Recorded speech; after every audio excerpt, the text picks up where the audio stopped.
the admitted Obama White House propaganda front, Media Matters, is now trying to kill two birds with one stone by smearing Ron Paul because he regularly appears as a guest on the Alex Jones show. Woe betide. The headline, conspiracy theorist Alex Jones rallies for frequent guest Ron Paul. Quote, though Republican presidential candidate Ron Paul has received scorn from some in the media, he can count on a loud and toxic supporter, radio host Alex Jones, one of the country's leading conspiracy theorists and promoters of the claim that 9/11 was an inside job. And this piece basically tries to imply that it's some kind of dirty secret that we support Ron Paul and that Ron Paul's team acknowledges our audience as enthusiastic supporters of his campaign. It's guilt by association, trying to link Ron Paul with the supposedly discredited, in their words, Alex Jones.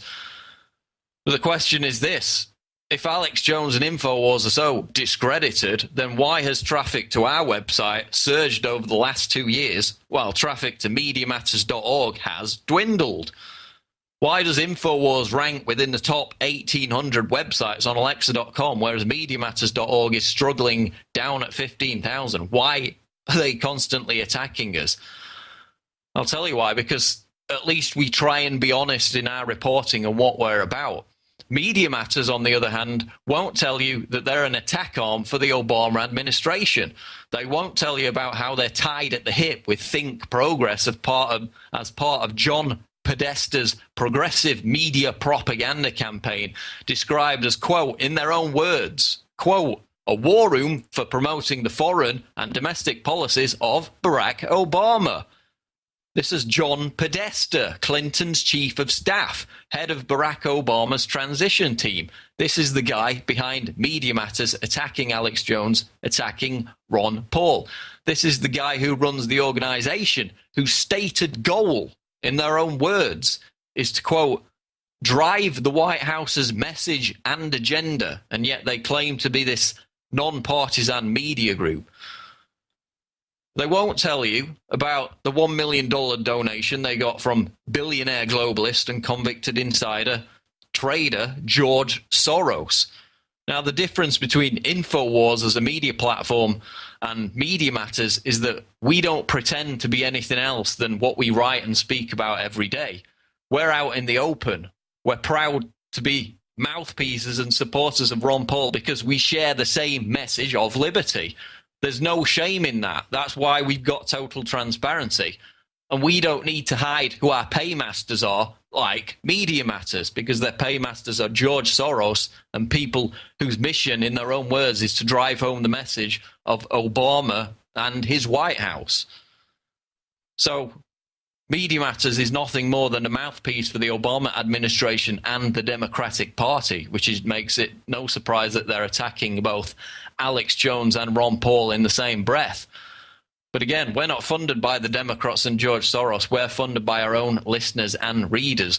And the fact that people are becoming more aware of that is why Media Matters, struggling down in 15,000 on Alexa.com, is losing more readers every day, whereas Infowars.com becomes increasingly trusted and increasingly surges in the ranking because people have seen past the little conspiracy theory jibe and are starting to realize that at least we try to be honest in reporting the facts, and we're backed by our own message of liberty, which we share with Ron Paul, not backed by the Obama administration and George Soros. Moving along now, Kurt Nimmo, Infowars.com, reports former SS boss proposes global email fusion center. Ronald Noble, the former head of the Secret Service, the BATF, and Secretary General of Interpol, wants to create a fusion center with the ability to track and trace your email.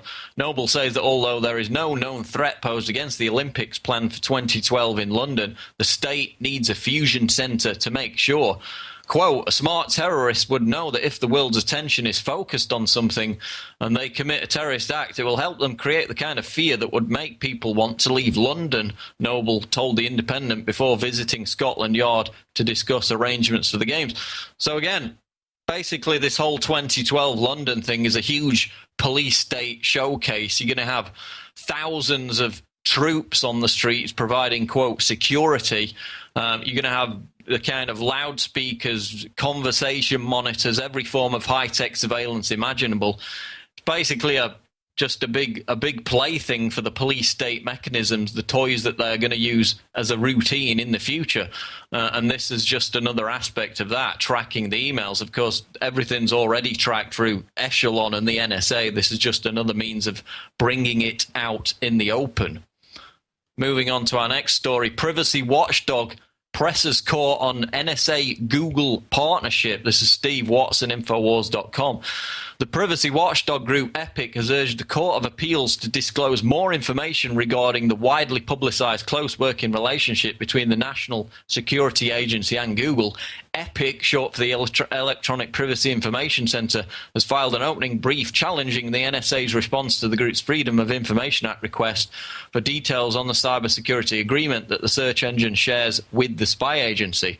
Story hit the headlines a year ago in January 2010 following a highly sophisticated and targeted cyber attack on the corporate infrastructure of Google and some 20 other large US companies. The attack was blamed on the Chinese government, prompting Google to embrace a collaboration with the federal agency in charge of global electronic surveillance. So again, electronic surveillance, Google working with the NSA, all in the name of cybersecurity. Yet we look at every major act of cyber warfare that's taken place over the past 2 years, and in every single case it leads back to the US, Israel and Britain, which are the same three powers calling for all this cybersecurity authority to supposedly defend against cyber warfare attacks. The Stuxnet attack on Iran, New York Times admitted it was traced back to the US and Israel. And then, of course, it was openly reported a few months ago that the Obama administration had launched a cyber attack against Libya when they were in the process of trying to overthrow Colonel Gaddafi with the aid of NATO and the Al-Qaeda rebels. So while the US, Britain and Israel are engaging flagrantly in their own acts of cyber warfare, they're demanding all these surveillance powers in the name of defending against cyber warfare. Again, it's Orwellian bizarro world, and it's advancing with this NSA-Google partnership announcement. Coming up on Infowars Nightly News, Alex Jones talks to Antonio Bila about a shocking incident on New Year's Eve where Bila was arrested for trying to film a case of police brutality and defend a woman from police abuse, another case of police treating recording as if it's illegal. Also, Alex will talk to Lionel from Lionel Media about Second Amendment, in particular the case of the lady defending her home against an intruder. The NDAA bill, Ron Paul's campaign, and the TSA. Now, in signing off, I encourage all our great subscribers to continue to support us. If you're watching this on YouTube, please consider subscribing to prisonplanet.tv. My name's Paul Joseph Watson, signing off. Infowars Nightly News. America is in trouble. Washington is a disgrace. Government has become too big. It's overtaxing, overspending. We need to change direction. We really need change. We can't afford to make the same mistakes we've made in the past. Mitt Romney's reputation as a flip-flopper. He went the other way when he got paid to go the other way. There is need for economic stimulus. It's about serial hypocrisy. This election is about trust. There's been one true, consistent candidate, and that's Dr. Ron Paul. Ron Paul has been so consistent from the very beginning. He seems like a more honest candidate. He tells the truth about what he believes, whether you like it or not. He's never once voted for a tax increase, never once voted for an unbalanced budget. Ron Paul's plan is bold, cuts 5 departments. It's what we need. When he says he's going to cut $1 trillion in the first year, I believe it. If you don't like how things are going and are tired of politicians, he's something different. Ron Paul. Ron Paul. Ron Paul. Ron Paul is the one we've been looking for. I'm Ron Paul, and I approve this message.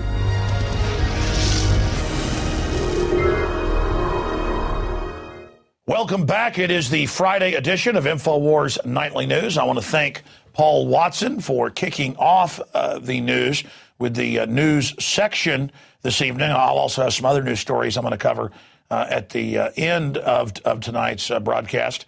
We're joined by Lionel, syndicated radio host, of course, has a very popular daily TV show in New York City, where he covers many of the issues that we do, and by the way, is getting top ratings in the process, showing people are Hunger for the Truth. And then Antonio Bueller, who first got local attention in Austin, now national attention, for being arrested by Austin police for photographing them brutalizing a woman. He's a West Point grad, Army Ranger, honorable career. And he basically got set up by them once they arrested him, has been charged with a whole bunch of stuff. So he's going to be joining us in studio coming up in the next interview we're going to do after we've talked to Lionel. And to try to cover Lionel's bio, we would burn all our time we have with him this evening. But he was also a prosecutor for a while, and he's a lawyer, so he has a great constitutional understanding. But more importantly, a human nature understanding. As a prosecutor, he's seen what's really going on in the world, not the false reality that most of the TV shows are presenting to us. And I thought, man, we got to get Lionel on because I knew who he was, but then I got a chance to really meet him when he introduced me as last year's keynote speaker at the Talkers magazine event in New York. And then since I've had him on 4 or 5 times, he's one of our most popular guests. But here he is on his virgin appearance on the nightly news and his first appearance of 2012. You can tell I'm a talk show host. I just keep talking and talking and feel like I have to keep talking. But Lionel, great to have you here with us, sir. Oh, exalted Jones, quousque tandem abutere Catalina Padilla Dia Nostra. Happy New Year, my good friend. Happy New Year to you. I don't speak Latin, but I'm sure that was nice. Wow, so much is going on. I mean, I feel like I'm in the Twilight Zone, but a Twilight Zone within a Twilight Zone. Like somebody living in the Twilight Zone, what would it take for them to then think this is like the Twilight Zone? You see what I mean? It's like Twilight Zone squared. Every single day that I listen to you, every single day, I think, well, I've heard everything. And then you'll start off. Just today, you were talking about interspecies breeding. I mean, you're thinking to yourself, this can't be. You know, what is he talking about? And then you always say, but here is the citation. Alex, a couple of things. First of all, I'm just thank you for having me on. I'm honored as always.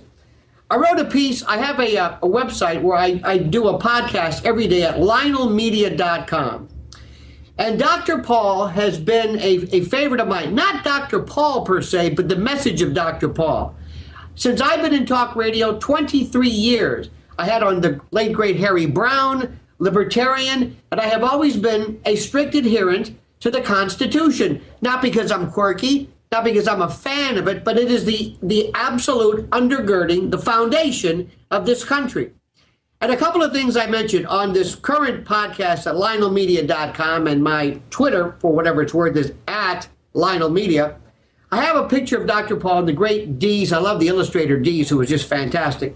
But at the bottom of this, I want people to note, there was a YouTube that I did last night about this woman in Oklahoma who successfully defended herself under fundamental, natural, God-given, just natural law by using 2 firearms, a firearm to defend herself in her home, her hearth, to defend herself and her baby. And yet, this is probably the most staggering example of how many people successfully defend themselves to ward off felonies. I saw this as a prosecutor. Gary Kleck talked about it. John Lott talked about it. And the professional left, the anti-gun media, as you well know, Alex, does everything in its power to subvert, to hide this particular news. So before we get on, I just want to invite people, because this is an important message. There are people out there who use what you might call assault weapons and high-powered weapons to successfully defend themselves. What do the professional left and the I hate to use these code words, but the victim disarmament crew acts like it was illegal that people were trying to break in with knives to steal her medication, she's with her baby. And so they say, indict her, and they have the shocked headline, teen widow who shot dead home intruder who wanted her dead 58-year-old husband's meds won't face charges. They act like it's amazing that she's not in trouble.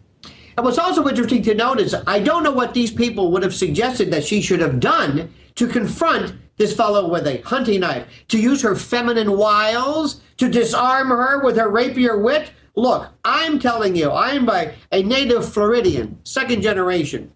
And Florida, too, because we get a lot of jokes about Florida, was absolutely ahead of the curve when it came to allowing carry permits. I had one for years, and crime dropped. I don't want to get off too much on that, but this is something, though, that it is not a conservative issue, a left